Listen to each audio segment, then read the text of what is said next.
China ಅದೆಷ್ಟು ಅಸ್ತ್ರಗಳನ್ನು ಕೊಟ್ಟಿತ್ತು, ಆ ಅಸ್ತ್ರಗಳು ಎಷ್ಟರ ಮಟ್ಟಿಗೆ ಪ್ರಯೋಗ ಆಯಿತು, ಎಷ್ಟರ ಮಟ್ಟಿಗೆ ಫಲಪ್ರದ ಆಗಿದೆ. ಯಾಕಂದರೆ ಭಾರತದ ಎದುರುಗಡೆಗೆ ಚೀನಾ ಅಸ್ತ್ರಗಳು ಏನೂ ಕೂಡ ವರ್ಕ್ ಮಾಡಿಲ್ಲ.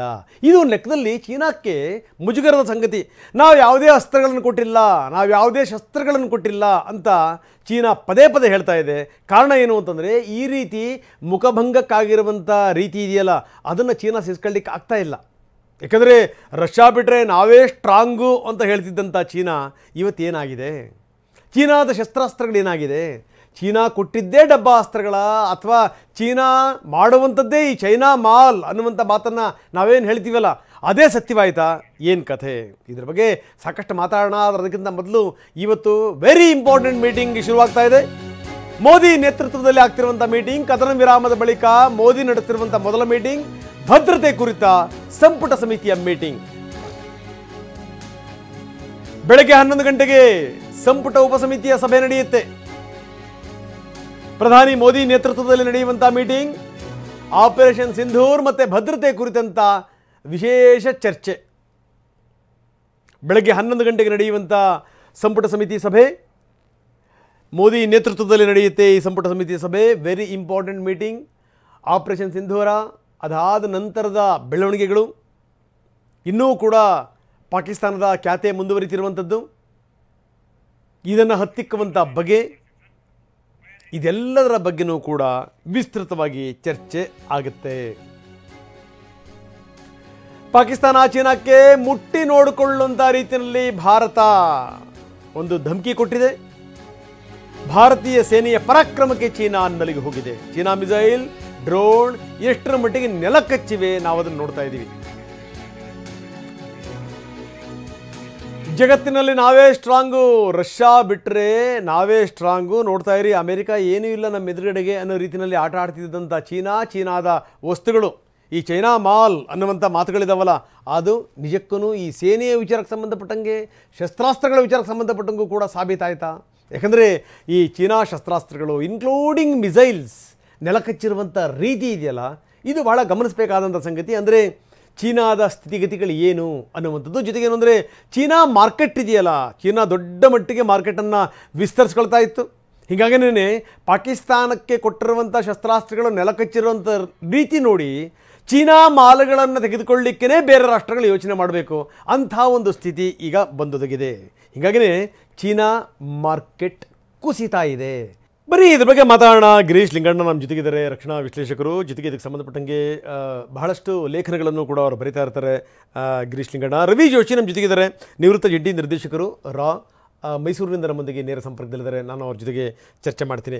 ಗಿರೀಶ್ ಲಿಂಗಣ್ಣ ಅವ್ರ ಜೊತೆಗೆ ಆರಂಭದಲ್ಲಿ ನಾನು ಮಾತಾಡ್ತೀನಿ. ಗಿರೀಶ್ ಜಿ, ಭಾಳ ಗಮನಿಸಬೇಕಾದಂಥ ಸಂಗತಿ, ನಾವು ದಿನನಿತ್ಯ ಮಾತಾಡ್ತಾ ಇದ್ದೀವಿ. ಏನು ಅಂದರೆ ಜನಸಾಮಾನ್ಯರದ್ದು ಮನೋಭಾವನೆ ಒಂಥರ ಆಗಿತ್ತು. 3-3.5 ದಿವಸಕ್ಕೆ ಇದು ಎಂಡ್ ಆಗಿಬಿಡ್ತು. ಇಲ್ಲ, ಇದನ್ನು ಕಂಟಿನ್ಯೂ ಆಗಬೇಕಾಗಿತ್ತು. ಜೊತೆಗೇನು ಅಂತಂದರೆ ಈಗ ನಾವೇನು ಹೇಳ್ತಾ ಇದ್ದೀವಲ್ಲ, ಎಷ್ಟರ ಮಟ್ಟಿಗೆ ನಮ್ಮ ಷೇರುಗಳ ಮೌಲ್ಯ, ಅಂದರೆ ನಾವು ಶಸ್ತ್ರಾಸ್ತ್ರಗಳನ್ನು ಏನು ತಯಾರು ಮಾಡ್ತಾ ಇದ್ದೀವಿ ಅಂಥ ಕಂಪ್ನಿಗಳ ಷೇರುಗಳು ಎಷ್ಟರ ಮಟ್ಟಿಗೆ ಚಿಗಿತಾ ಇವೆ ಅದನ್ನು ನಾವು ನೋಡ್ತಾ ಇದ್ದೀವಿ. ಇನ್ನು ಈ ಚೀನಾ ಕೊಟ್ಟಿರುವಂಥ ಶಸ್ತ್ರಾಸ್ತ್ರಗಳಿದೆಯಲ್ಲ, ಆ ಕಂಪನಿಯ ಷೇರುಗಳು ಎಷ್ಟರ ಮಟ್ಟಿಗೆ ಬೀಳ್ತಾ ಇದ್ದಾವೆ ಅದನ್ನು ಕೂಡ ನಾವು ನೋಡ್ತಾ ಇದ್ದೀವಿ. ಈ ಮುಖಾಂತರ ಏನು ಅಂದರೆ ಒಂದು ಲೆಕ್ಕದಲ್ಲಿ ಇಡೀ ವಿಶ್ವಕ್ಕೆ ತೋರಿಸ್ದಂಗಾಯಿತು ಚೀನಾ ಮಾಲ್ನ ಕ್ವಾಲಿಟಿ ಏನು, ಭಾರತ ಈ make in India, made in India ಅದರ ಕ್ವಾಲಿಟಿ ಏನು ಅನ್ನುವಂಥದ್ದು ಆಗಿರುವಂಥ ಸಂಗತಿ. ಇನ್ನು ಸ್ವಲ್ಪ ದಿವಸ ಮುಂದುವರೆದಿದ್ದರೆ ಇನ್ನಷ್ಟು ಜಗತ್ತಿಗೆ ಗೊತ್ತಾಗ್ತಿತ್ತನೋ ಪ್ರಶ್ನೆ ಬೇರೆ. ಆದರೆ ಒಂದು ಮಾತು ಮಾತ್ರ ನಿಜ, ಇದು ಕೆಲವೇ ದಿನಗಳಾಯಿತು, ಬೇರೆ ಬೇರೆ ಕಾರಣಗಳಿಂದ. ಏನು ಅಂದರೆ ಇನ್ನೂ ಕೂಡ ನಾವು ಕದನ ವಿರಾಮದಲ್ಲಿ ಇದ್ದೀವಿ. ನಾವು ನಿನ್ನೆ ಮೋದಿಯವರು ಹೇಳಿರುವಂಥ ಮಾತಿದೆಯಲ್ಲ, ಯಾವ ಸಂದರ್ಭದಲ್ಲಿ ನಾವು ಮತ್ತೆ ತಿರುಗಿ ಬೀಳ್ತೀವಿ ಹೇಳೋಕ್ಕಾಗಲ್ಲ ಅಂತ ಅನ್ನುವಂಥ ಮಾತಿದೆಯಲ್ಲ, ಅದು ನೋಡೋಣ, ಪ್ರಶ್ನೆ ಬೇರೆ.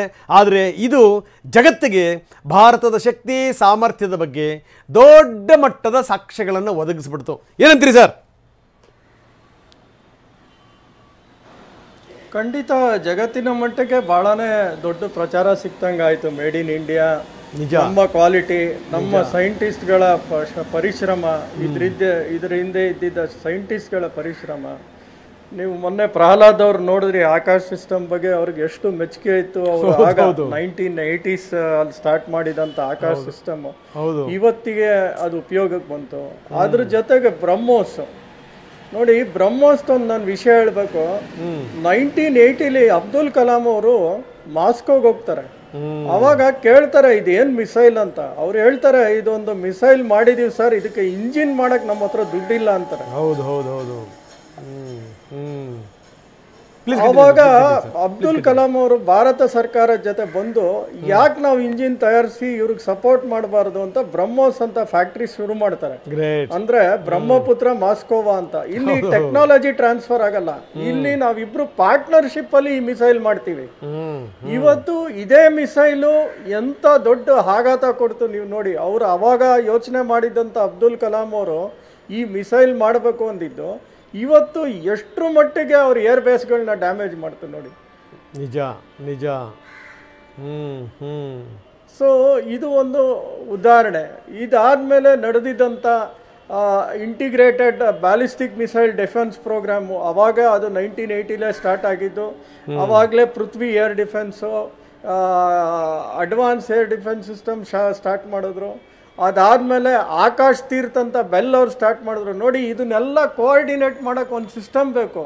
ಒಂದು ಕಡೆ S-400 ಇರುತ್ತೆ, ಒಂದು ಆಕಾಶ್ ಇರುತ್ತೆ, ಒಂದು ಕಡೆ ರೇಡಾರ್ಸ್ಗಳಿರುತ್ತೆ, ಆಕಾಶದಲ್ಲಿ ಸ್ಯಾಟಿಲೈಟ್ಸ್ ಇರುತ್ತೆ. ಇದೆಲ್ಲ ಮಾಹಿತಿ ಕಲೆ ಹಾಕಿ ಒಬ್ಬ ಸೈನಿಕನಿಗೆ ರಿಯಲ್ ಪಿಕ್ಚರ್ ತೋರಿಸ್ತಾ ಇರಬೇಕು ಪರದೆ ಮೇಲೆ, ಏನಾಗ್ತಾ ಇದೆ ನೀನ್ ಇರೋ ಜಾಗದಲ್ಲಿ ಅಂತ. ಇದನ್ನ ಮಾಡೋದೇ ಆಕಾಶ್ ತೀರ್ಥ. ಇದನ್ನ BEL ಅವ್ರು ಅಭಿವೃದ್ಧಿ ಪಡಿಸಿದಂತ ಆಕಾಶ್ ತೀರ್ಥ ಇದು ಎಷ್ಟು ಸಮರ್ಪಕವಾಗಿ ಕೆಲಸ ಮಾಡ್ತಾರೆ ನೋಡಿ. ಆ ಪಿಕ್ಚರ್ ಕೊಡದೆ ಹೋಗಿದ್ರೆ ಇವ್ರು 400 ಡ್ರೋನ್ ಹೆಂಗ್ ಅಟ್ಯಾಕ್ ಮಾಡ್ತಿದ್ರು. ಮತ್ತೆ ನಮ್ಮಲ್ಲಿ ಇದ್ದಿದಂತ ಸ್ವಾತಿ ರೇಡಾರ್, ಇಲ್ಲೇ LRD BEL ಮಾಡಿದಂತ ಸ್ವಾತಿ ರೇಡಾರ್, ಇದೆಲ್ಲ ಬಹಳ ಉಪಯೋಗಕ್ಕೆ ಬಂತು ನಮ್ಮ ಒಂದು ಇದ್ರಲ್ಲಿ. ಇದರಿಂದ ಏನ್ ತಿಳ್ಕೊಬೇಕು ಅಂದ್ರೆ ಡೂ ಇಟ್ ಯೋರ್ ಸೆಲ್ಫ್. ನಾವು ನಮ್ಮ ಶಕ್ತಿ ಮೇಲೆ ನಾವು ನಿಂತ್ಕೋಬೇಕು. ಬೇರೆ ಯಾವ ದೇಶನೂ ನಮಗೆ ಸಹಾಯ ಮಾಡುತ್ತೆ ಅಂತ ನಾವು ಯಾವತ್ತೂ ಕೈ ಚಾಚ್ಕೊಂಡು ಇರಬಾರ್ದು. ನಿಜ ನಿಜ ನಿಜ. ದೇಹಿ ಅಂದ್ಕೊಂಡು ಯುದ್ಧ ಮಾಡೋಕ್ಕಾಗಲ್ಲ ಸರ್. ಜೊತೆಗೇನು ಅಂದ್ರೆ ಶಸ್ತ್ರಾಸ್ತ್ರಗಳು ಕಳಿಸ್ಲಿಲ್ಲ ಅಂದ್ರೆ ಉಕ್ರೇನ್ ನ ಸ್ಥಿತಿ ಏನಾಯ್ತು ಅನ್ನೋದನ್ನ ನಾವು ನೋಡ್ತಿದೀವಿ. ಏನು ಮಾಡಕ್ಕಾಗಲ್ಲ. ಆದ್ರೆ ಗಿರೀಶ್ ತಾವು ಹೇಳಿದಂತ ಒಂದು ಮಾತಿದೆಯಲ್ಲ, ನನಗೆ ಬಹಳ ಖುಷಿ ಆಯ್ತು. ಏನು ಅಂದ್ರೆ ನೋಡಿ, ಮನುಷ್ಯನಿಗೊಂದು ದೂರದೃಷ್ಟಿ ಇರಬೇಕು ಸರ್. ಜೊತೆಗೇನು ಅಂದರೆ ಈ ಭಾರತದ ರಕ್ಷಣೆ ಅದರ ಬಗ್ಗೆ ಎಷ್ಟರ ಮಟ್ಟಿಗೆ ಒಂದು ಸಂಕಲ್ಪ ಇರಬೇಕು. ಬೆಸ್ಟ್ ಎಕ್ಸಾಂಪಲ್ ಅಂತಂದರೆ ನೀವು ಹೇಳಿದ್ರಲ್ಲ, ರಷ್ಯಾಕ್ಕೆ ಹೋದಂಥ ಅಬ್ದುಲ್ ಕಲಾಂ ಅದನ್ನು ನೋಡಿ ನಾವ್ಯಾಕೆ ಮಾಡಬಾರ್ದು ಅಂಥೇಳಿ ನಮ್ಮ ದೇಶದ ಗಮನಕ್ಕೆ ತಗೊಂಬಂದು ಅದನ್ನು ಮಾಡಿಸಿದಂಥ ರೀತಿ ಇದೆಯಲ್ಲ, ಅದು ಇವತ್ತು ನಮ್ಮ ಬತ್ತಳಿಕೆಯಲ್ಲಿರುವಂಥ ಬಹುದೊಡ್ಡ ಅಸ್ತ್ರ. ನಿಮಗೆ ಗೊತ್ತಿರಲಿ, ಗಿರೀಶ್ ಲಿಂಗಣ್ಣವರನ್ನೇ ಹಿಂದೆ ಇದಕ್ಕೆ ಸಂಬಂಧಪಟ್ಟಂಗೆ ಸಾಕಷ್ಟು ಮಾಹಿತಿಗಳನ್ನು ಕೊಟ್ಟಿದ್ದಾರೆ. ವರ್ಷಕ್ಕೆ 80 ಕ್ಷಿಪಣಿಗಳು ನಮ್ಮಲ್ಲಿ ರೆಡಿ ಆಗ್ತವೆ. ಅದಿನ್ನೂ ಕೂಡ ಅದರ ಶಕ್ತಿ ಸಾಮರ್ಥ್ಯವನ್ನು ಇನ್ನೂ ಕೂಡ ವಿಸ್ತರಿಸುವಂತಹ ಪ್ರಯತ್ನಗಳು ಕೂಡ ಆಗ್ತಾ ಇದೆ. ಅದು ಬಹಳ ಗಮನಿಸಬೇಕಾದಂಥ ಸಂಗತಿ. ಇದೆಲ್ಲದರ ಜೊತೆಗೇನು ಅಂದರೆ ಆಕಾಶ ಅನ್ನುವಂಥದ್ದು ಇದೆಯಲ್ಲ, ನಮಗೊಂದು ದೊಡ್ಡ ಅರ್ಥ ಇದೆ. ಸ್ಕೈ ಈಸ್ ದ ಲಿಮಿಟ್ ಅನ್ನುವಂಥ ಮಾತಿದೆ. ಆಕಾಶದ ಬಗ್ಗೆ ನಾನು ಮಾತಾಡ್ತೀನಿ. ಜಮ್ಮು ಕಾಶ್ಮೀರದ ರಜೌರಿನಲ್ಲಿ ಸೇನಾಪಡೆ ರೌಂಡ್ಸ್ ಹೊಡಿತಾ ಇದೆ, ಸಜೀವ ಶೆಲ್ಗಳನ್ನು ಹುಡುಕ್ತಾ ಇದೆ. ಪಾಕಿಸ್ತಾನ ಹಾರಿಸಿದಂಥ ಶೆಲ್ಗಳು ಕೆಲವೊಂದು ಢಮ್ಮಂದಿಲ್ಲ. ಎಂಥ ಸ್ಥಿತಿ ನೋಡಿ, ಕೆಲವೊಂದು ಕ್ಷಿಪಣಿಗಳು ಸಿಡಿದಿಲ್ಲ, ಕೆಲವೊಂದು ಶೆಲ್ಗಳು ಸಿಡಿದಿಲ್ಲ. ಇದು ಒಂದು ದೇಶ ಯುದ್ಧ ಮಾಡಕ್ಕೆ ಬರುತ್ತೆ. ಸೇನಾಪಡೆ ರೌಂಡ್ ಹೊಡಿತಾ ಇದೆ, ಹುಡುಕ್ತಾ ಇದೆ ಸಜೀವ ಶೆಲ್ಗಳನ್ನು. ಸಜೀವ ಶೆಲ್ಗಳು ಸಿಕ್ಕರೆ ಅವುಗಳನ್ನು ನಿರ್ಜೀವಗೊಳಿಸಬೇಕು, ಅದರ ಜೀವ ತೆಗಿಬೇಕು. ಇಲ್ಲ ಅಂತಂದ್ರೆ ಯಾವ ಸಂದರ್ಭದಲ್ಲವು ಸಿಡಿದು ಬಿಡ್ತಾವೋ ಹೇಳೋಕ್ಕಾಗಲ್ಲ. ಬೇಕಾದಾಗ ಸಿಡಿದಾನೆ, ಇನ್ನು ಯಾವುದೋ ಸಂದರ್ಭದಲ್ಲಿ ಸಿಡಿದ್ರೆ ಏನು ಬಂತ ಹೇಳಿ. ಇದು ಸಂಗತಿ. ನಿಜಕ್ಕೂ ನನಗೆ ಗಿರೀಶ್ ಲಿಂಗಣ್ಣ ಅವರು ಹೇಳಿದಂಥ ಮಾತಿದೆಯಲ್ಲ, ನನಗೆ ಭಾಳ ಅನ್ನಿಸ್ತಾ ಇದೆ. ಏನು ಅಂತಂದರೆ ನಮ್ಮ ಶಕ್ತಿ ಸಾಮರ್ಥ್ಯದ ಮೇಲೆ ನಮ್ಮ ಹೋರಾಟ ಇದೆಯಲ್ಲ, ಅದು ಮಾತ್ರ. ಸೊ ಈ ರೀತಿ ಭಾರತದ ಶಕ್ತಿ ಸಾಮರ್ಥ್ಯವನ್ನು ಭಾಳ ಹತ್ತಿರದಿಂದ ಕಂಡಿದ್ದಾರೆ ರವಿ ಜೋಶಿಯವರು, ನಿವೃತ್ತ ಜಂಟಿ ನಿರ್ದೇಶಕರು ರಾ ಅವರು. ಯಾಕಂದರೆ ಏನೂ ಇಲ್ದಿರುವಂಥ ಸ್ಥಿತಿಯಿಂದ ಭಾರತ ಇವತ್ತು ಸಶಕ್ತವಾಗಿ ನಿಂತಿರುವಂಥ ಬಗೆ ಇದೆಯಲ್ಲ. ನಾನು ಹೇಳ್ತಾ ಇದ್ದೆ ರವಿ ಜೋಶಿ ಅವರೇ, ಆಕಾಶ ಅನ್ನೋದರಲ್ಲೇ ನಮಗೇನೋ ಒಂದು ಅದಮ್ಯವಾದಂಥ ಒಂದು ಶಕ್ತಿ ಇದೆ ಸರ್, ಒಂದು ಸಾಮರ್ಥ್ಯ ಇದೆ. ಯಾಕಂದರೆ ಸ್ಕೈ ಈಸ್ ದ ಲಿಮಿಟ್ ಅನ್ನುವಂಥ ಒಂದು ಮಾತಿದೆ. ಜೊತೆಗೇನು ಅಂದರೆ ಆಕಾಶ ತೀರ್ಥದ ಬಗ್ಗೆ ಭಾಳ ಅದ್ಭುತವಾಗಿ ಗಿರೀಶ್ ಲಿಂಗಣ್ಣವರು ಹೇಳಿದರು. ಜೊತೆಗೇನು ಅಂದರೆ ನಮ್ಮ ಆಕಾಶ ಸಿಸ್ಟಮ್ ಇದೆಯಲ್ಲ ಸರ್, ಅದು ಭಾಳ ಅದ್ಭುತ. ಜೊತೆಗೇನು ಅಂದರೆ ಈ ಆಕಾಶ ಮಿಸೈಲ್ ಇದೆಯಲ್ಲ ಅದಕ್ಕೆ ಸಂಬಂಧಪಟ್ಟಂಗೆ. ಜೊತೆಗೇನು ಅಂದರೆ ನಾವಿಕ, ಎಷ್ಟರ ಮಟ್ಟಿಗೆ ನಾವಿಕ ಇದೆಯಲ್ಲ ಅದು ನಿಜಕ್ಕೂ ಮಾರ್ಗ ತೋರಿಸುವಂಥ ನಿಟ್ಟಿನಲ್ಲಿ ಅದು ಗಳಿಸ್ತಿರುವಂಥ ಯಶಸ್ಸು ಸಾಮಾನ್ಯ ಸಂಗತಿ ಅಲ್ಲ. ಈಗ ನೇರವಾಗಿ ನಾನು ವಿಷಯಕ್ಕೆ ಬರ್ತೀನಿ. ಈಗ ಚೀನಾದ ಶಕ್ತಿ ಸಾಮರ್ಥ್ಯ ಏನು ಅನ್ನೋದನ್ನು ಕೂಡ ಹೊರಗೆ ಹಚ್ಚಲಾಯಿತು. ಪಾಕಿಸ್ತಾನದ ಯೋಗ್ಯತೆ ಏನು ಅನ್ನುವಂಥದ್ದು ಇಡೀ ಜಗತ್ತಿಗೆ ಗೊತ್ತಿರುವಂಥ ಸಂಗತಿ. ಇದರಿಂದ ಏನು ಯುದ್ಧ ಇನ್ನೂ ಎಂಡ್ ಆಗಿಲ್ಲ ಸರ್. ಇದು ವಿರಾಮ ಮಾತ್ರ, ಅಲ್ಪ ವಿರಾಮ ಮಾತ್ರ. ಯಾಕೋ ಪ್ರಧಾನಿಯವರ ಮಾತನ್ನು ಕೇಳಿದಂಥ ಸಂದರ್ಭದಲ್ಲಿ ಪಾಕಿಸ್ತಾನ ಮತ್ತೆ ಗಡಿಯಲ್ಲಿ ಆಟಾಟೋಪಗಳನ್ನು ನಡೆಸ್ತಿರುವಂಥ ರೀತಿ ನೋಡಿದಂಥ ಸಂದರ್ಭದಲ್ಲಿ ಯಾವಾಗ ಶುರುವಾದರೂ ಕೂಡ ಅಚ್ಚರಿ ಇಲ್ಲ. ಈ ಸಂದರ್ಭದಲ್ಲಿ ಭಾರತದ ನಿಲುವೇನು, ಭಾರತದ ಹೆಜ್ಜೆ ಏನಾಗಿರ್ಬೋದು? ಯಾಕಂದರೆ ಪ್ರಧಾನಿಯವರು ಇನ್ನು ಸ್ವಲ್ಪ ಹೊತ್ತಿಗೆ 11 ಗಂಟೆಗೆ ಮೀಟಿಂಗ್ ಬೇರೆ ಕರೆದಿದ್ದಾರೆ. ರವಿ ಜೋಶಿ ಅವರೇ, ಏನಂತೀರಿ ಸರ್? ಈಗ ನೋಡಿ, ನೀವು ಟೆಕ್ನಾಲಜಿ ಬಗ್ಗೆ ಭಾಳಷ್ಟು ಮಾತಾಡಿದ್ರಿ. ಈಗ ಅದ್ರ ಬಗ್ಗೆ ಒಂದೆರಡು ಮಾತು ಹೇಳ್ತೀನಿ. ಆ್ಯಕ್ಚುಲಿ ನಮ್ಮದು ಮೇಜರ್ ವಾರ್ ನಾವು ಇಂಟರ್ನ್ಯಾಷನಲ್ ಬಾರ್ಡರ್ ಕ್ರಾಸ್ ಮಾಡಿದ್ದು 1971 ವಾರ್. ಓಕೆ, ಅಲ್ಲಿಗೂ ಇಲ್ಲಿಗೂ ಇವತ್ತಿಗೂ ಅಜಗಜಾಂತರ ವ್ಯತ್ಯಾಸ ಇದೆ ನಮ್ಮ ಟೆಕ್ನಾಲಜಿಯಲ್ಲಿ, ನಮ್ಮ ಏರ್ ಪವರ್ ಸುಪೀರಿಯಾರಿಟಿನಲ್ಲಿ, ನಮ್ಮ ಕನ್ವೆನ್ಷನಲ್ ಆರ್ಮ್ಸ್ ಇನ್ವೆಂಟ್ರಿನಲ್ಲಿ, ಓಕೆ, ನಮ್ಮ ನೇವಿ ಇನ್ವೆಂಟ್ರಿನಲ್ಲಿ. ಸೊ ಇದು ಈಗ ಬಹಳಷ್ಟು ಮುಂದುವರೆದ ದೇಶ ನಮ್ಮದು ಟೆಕ್ನಾಲಜಿಕಲಿ. ಓಕೆ, ಇನ್ನೊಂದು ವಿಷಯ ಅಂದರೆ Kargil war was again a war which was fought within our LOC. Okay, ನಾವು ಆವಾಗ LOC ಲೈನ್ ಕ್ರಾಸ್ ಮಾಡಲಿಲ್ಲ. ಸೊ ಅದನ್ನು that is also technology demonstrator ಅಂತ ಹೇಳ್ಬೋದು. ಆವಾಗ ನಮ್ಮ air power and missile power was very much in display in completely removing those terrorist elements who had occupied Tiger Hill. ಅದರಲ್ಲಿ ಸಾಕಷ್ಟು ನಮ್ಮ ಕನ್ವೆನ್ಷನಲ್ ವಾರ್ ಕೂಡ ಇತ್ತು ಅದರಲ್ಲಿ. ಯಾಕಂದರೆ ನಮ್ಮ soldiers had to claim the hill and shoot them down. So ಇದರಲ್ಲಿ ನಮಗೂ ಕೂಡ ಸಾಕಷ್ಟು ನಮ್ಮ ಸೋಲ್ಜರ್ಸು, ನಮ್ಮ ಜವಾನರು ಅದರಲ್ಲಿ ಮೃತರಾದರು.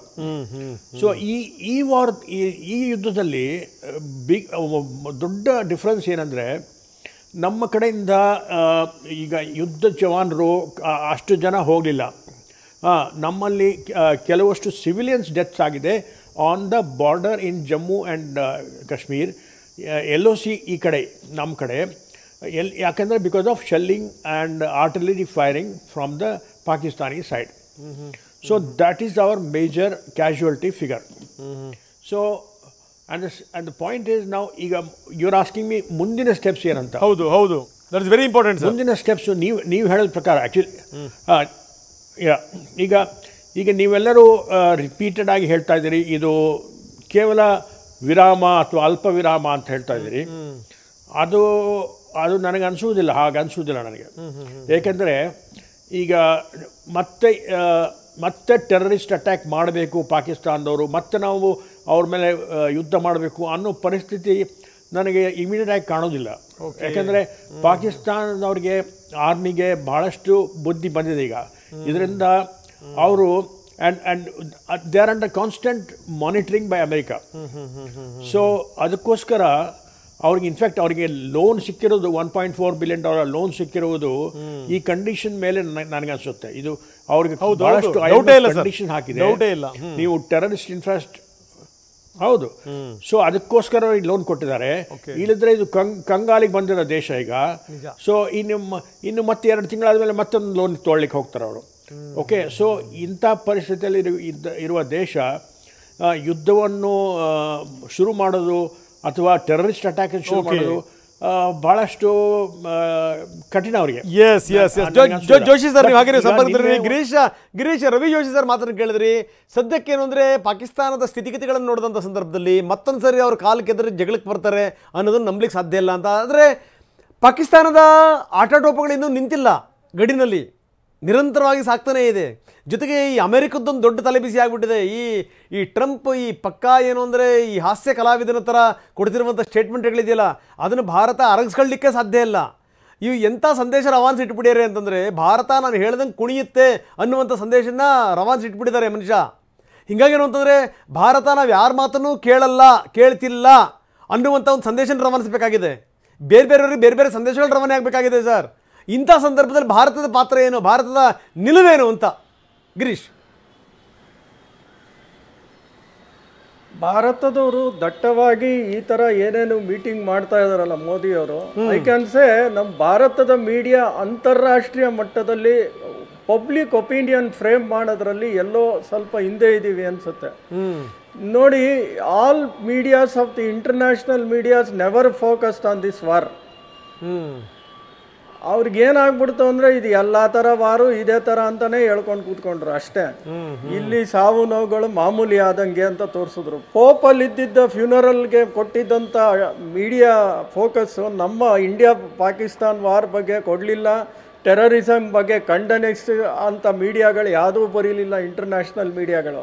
ಸೊ ಅಲ್ಲಿ ಪಬ್ಲಿಕ್ ಒಪಿನಿಯನಲ್ಲಿ ಏನು ಫ್ರೇಮ್ ಆಗ್ತಿತ್ತು ಅಂದರೆ ಎಲ್ಲೋ ಇವರು ಭಾರತದವರೇ ಪಾಕಿಸ್ತಾನ್ಗೆ ಹೊಡಿತಾ ಇದ್ದಾರನೋ ಅನ್ನೋ ಮಟ್ಟಕ್ಕೆ ಫ್ರೇಮ್ ಮಾಡಿದ್ರು ಪಬ್ಲಿಕ್ ಮೀಡಿಯಾ, ಪಬ್ಲಿಕ್ ಒಪಿನಿಯನ್ ಒಂದು. ಎರಡನೇದು ಟ್ರಂಪ್ ತಗೊಳಕ್ಕೆ ಬಂದರೆ ಮೇ 9ನೇ ತಾರೀಕು ನಾವು ಅಷ್ಟೆಲ್ಲ ಡ್ರೋನ್ ಅಟ್ಯಾಕ್ಗಳು ಅದು ಇದು ಎಲ್ಲ ನಡೆದಾಗ 9ನೇ ತಾರೀಕು $2.4 ಬಿಲಿಯನ್ ಇವ್ರಿಗೆ IMF ಲೋನ್ ಕೊಡ್ತಾರೆ. ಮೇ 9th ಏನಕ್ಕಂತ ಕೊಡ್ತಾರೆ? IMF ಕೊಡೋದು ಯಾಕೆ ಇವ್ರಿಗೆ $2.4 ಬಿಲಿಯನ್? World War II ಆದಮೇಲೆ ಒಂದು ನಿರೂಪಿಸ್ತಾರೆ ಯಾವ ಕಂಟ್ರಿ ಎಕನಾಮಿಕಲಿ ಇನ್ಸ್ಟೇಬಲ್ ಇರುತ್ತೋ ಅವ್ರಿಗೆ ಕೊಡಬೇಕು ಅಂತ. ವಾರ್ ಮಾಡುವಂತ ಯಾರು ಕೊಡಲ್ಲ, ಎಕನಾಮಿಕ್ ಸ್ಟೆಬಿಲಿಟಿ ಕೊಡ್ತಾರೆ. ಅವತ್ತೇ ಅವ್ರು ನ್ಯಾಷನಲ್ ಕಮಿಷನ್ನ ಕರೀತಾರೆ. ಪಾಕಿಸ್ತಾನವರು ನ್ಯೂಕ್ಲಿಯರ್ ವೆಪನ್ ಬಗ್ಗೆ ಮಾತಾಡ್ತಾರೆ, ಲೋನ್ ಸ್ಯಾಂಕ್ಷನ್ ಮಾಡಿಸ್ಕೊಂಡ್ ಮೊನ್ನೆ ಅಮೆರಿಕನ್ಸ್ ಅವರೇ ಇದಕ್ಕೆ ಓಡಾಡಿ ನ್ಯೂಕ್ಲಿಯರ್ ಲೋನ್ ಸ್ಯಾಂಕ್ಷನ್ ಮಾಡಿಸ್ಕೊಡ್ತಾರೆ ಇವ್ರಿಗೆ. ಸೊ ಅದಕ್ಕೇನು ಹೇಳ್ತೀರಾ ಅಮೆರಿಕ ಅವ್ರನ್ನ? ನೆಕ್ಸ್ಟ್ ತಗೊಳ್ಳಿ, $100 ಮಿಲಿಯನ್ ಅಮೆರಿಕ ಪಾಕಿಸ್ತಾನ ಬಾಯಿ ಮುಚ್ಕೊಳ್ಳಿಕ್ಕೆ ಹಾಕಿರುವಂತ ಭಿಕ್ಷೆ ಅದು ಅಂತ.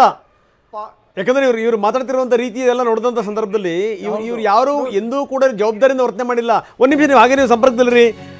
ಒಂದಷ್ಟು ವಿವರಗಳನ್ನು ನೋಡೋಣ. ಅರುಣಾಚಲ ಪ್ರದೇಶದ ಮೇಲೆ ಕಣ್ಣಿಟ್ಟ ಚೀನಾಗೆ ಭಾರತ ಸರಿಯಾದ ರೀತಿಯ ಪ್ರತ್ಯುತ್ತರ ಕೊಟ್ಟಿದೆ. ಅಧಿಕ ಪ್ರಸಂಗ ಮಾಡಿದರೆ ನಿಮಗೆ ತಕ್ಕ ಶಾಸ್ತಿ ಎನ್ನುವಂಥ ಸಂದೇಶ ರವಾನಿಸಿದೆ. ಅರುಣಾಚಲ ಪ್ರದೇಶದ ಸ್ಥಳಗಳ ಹೆಸರನ್ನ ಬದಲಾಯಿಸಿಲ್ಲ. ಅರುಣಾಚಲ ಪ್ರದೇಶ ಭಾರತದ ಅವಿಭಾಜ್ಯ ಅಂಗ ಅನ್ನುವಂಥ ಮಾತನ್ನ ಭಾರತ ಮತ್ತೊಮ್ಮೆ ಪುನರುಚ್ಚರಿಸಿದೆ. ಎಸ್ ಗಿರೀಶಿ ತಾವು ಮಾತಾಡ್ತಾ ಇದ್ದೀರಿ, ಪ್ಲೀಸ್ ಕಂಟಿನ್ಯೂ. ಈಗ 2007 $100 ಮಿಲಿಯನ್ ಅಮೆರಿಕನ್ಸ್ ಇವ್ರಿಗೆ ಕೊಡ್ತಾರೆ. ಯಾರಿಗೆ? ಪಾಕಿಸ್ತಾನಕ್ಕೆ. ಏನು ಕೊಡ್ತಾರೆ? ನ್ಯೂಕ್ಲಿಯರ್ ವೆಪನ್ಸ್ನ ಭದ್ರವಾಗಿ ಸ್ಟೋರ್ ಮಾಡಿಟ್ಕೊಳ್ಳಿ ಅಂತ ಕೊಡ್ತಾರೆ 2007. ನೀವು ಯಾವುದೇ ಗೂಗಲ್ ಮಾಡಿದ್ರು ನಿಮ್ಮ ಡಾಕ್ಯುಮೆಂಟ್ಸೇ ಸಿಗುತ್ತೆ. ಅದ್ರ ಫೆಡ್ರಲ್ ರಿಪಬ್ಲಿಕಲ್ಲ ಅನೌನ್ಸ್ ಮಾಡ್ತಾರೆ, ನಾವು ಇದು $200 ಮಿಲಿಯನ್ ಇವ್ರನ್ನ ಮುಚ್ಚಿಡಕ್ಕೆ ಕೊಟ್ಟಿದ್ದೀವಿ ನ್ಯೂಕ್ಲಿಯರ್ ಮಿಸೈಲ್ಸ್ನ ಅಂತ. ಜೊತೆಯಲ್ಲಿ ಇನ್ನೊಂದು ಕೆಲವು ಮೀಡಿಯಾಸ್ ರಿಪೋರ್ಟ್ ಮಾಡುತ್ತೆ ಅಮೆರಿಕನ್ ಮಿಸೈಲ್ಸ್ ಅಲ್ಲಿ ಇಟ್ಕೊಂಡಿದ್ದಾರೆ, ಕೆಲವು ಅಲ್ಲಿ ಜಾಗ ಇಲ್ಲದೆ ಇವ್ರ ಹತ್ರ ಸ್ಟೋರ್ ಮಾಡಿಟ್ಟಿದ್ದಾರೆ ಅಂತ. ಸೊ ಅಮೆರಿಕಾದು ಕುತಂತ್ರ ಬುದ್ಧಿ ನೋಡಿ ಯಾವಾಗ್ಲಿಂದ ಸ್ಟಾರ್ಟ್ ಮಾಡ್ಕೊಂಡ್ ಬಂದಿದೆ ಅಂತ. ಇದರಲ್ಲಿ ಕಾರ್ಗಿಲ್ ವಾರಲ್ಲಿ ಏನು ಮಾಡ್ತಾರೆ, ಅವತ್ತಿನ ದಿವಸ ಬಿಲ್ ಕ್ಲಿಂಟನ್ ಇದೇ ಕತೆ ಮಾಡ್ತಾರೆ, ರಿಸ್ಟ್ರೈಂಟ್ ಮಾಡಿಬಿಡಿ ಸಾಕು ಅಂತಾರೆ ಕಾರ್ಗಿಲ್ ವಾರಲ್ಲಿ. ಆಪರೇಷನ್ ಪರಾಕ್ರಮಲ್ಲಿ ತಿರ್ಗಾ ಅವತ್ತಿನ ದಿವಸ ಅಮೆರಿಕಾದವರೆಲ್ಲ ಓಡ್ಬಂದು ಅವತ್ತೂ ಸ್ಟಾಪ್ ಮಾಡಿಸ್ತಾರೆ, ಈ ವಾರ್ನ ಕಂಟಿನ್ಯೂ ಮಾಡಬೇಡಿ ಅಂತ. ಅವ್ರು ಯಾವುದೂ ಖಂಡನೀಯ ಮಾಡಲ್ಲ ಟೆರರ್ ಅಟ್ಯಾಕ್ನ. ಸ್ಟಾಪ್ ಮಾಡಿ ರಿಸ್ಟ್ರೈಂಟ್ ಮಾಡಿ ಇಬ್ರಿಗೂ ಒಳ್ಳೆಯದು ಅಂತ ಇಬ್ರು ಒಂದೇ ಸಮ ರೀತಿಯಲ್ಲೇ ನೋಡ್ತಾರೆ. ಬಾಲಕೋಟಲ್ಲಿ ಇದೇ ಟ್ರಂಪು ಇದೇ ಕತೆನೇ ಮಾಡಿದ್ರು, ಸ್ಟಾಪ್ ಮಾಡಿಸಿದ್ರು ನಮ್ಮನ್ನ, ರಿಸ್ಟ್ರೈಂಟ್ ಮಾಡಿ ವಾರ್ ಇಬ್ರಿಗೂ ಒಳ್ಳೇದಲ್ಲ ಅಂತ. ಅಲ್ಲಿ ಟೆರರಿಸಮ್ ಬಗ್ಗೆ ಅವ್ರು ಯಾರು ಮಾತೇ ಆಡಲ್ಲ.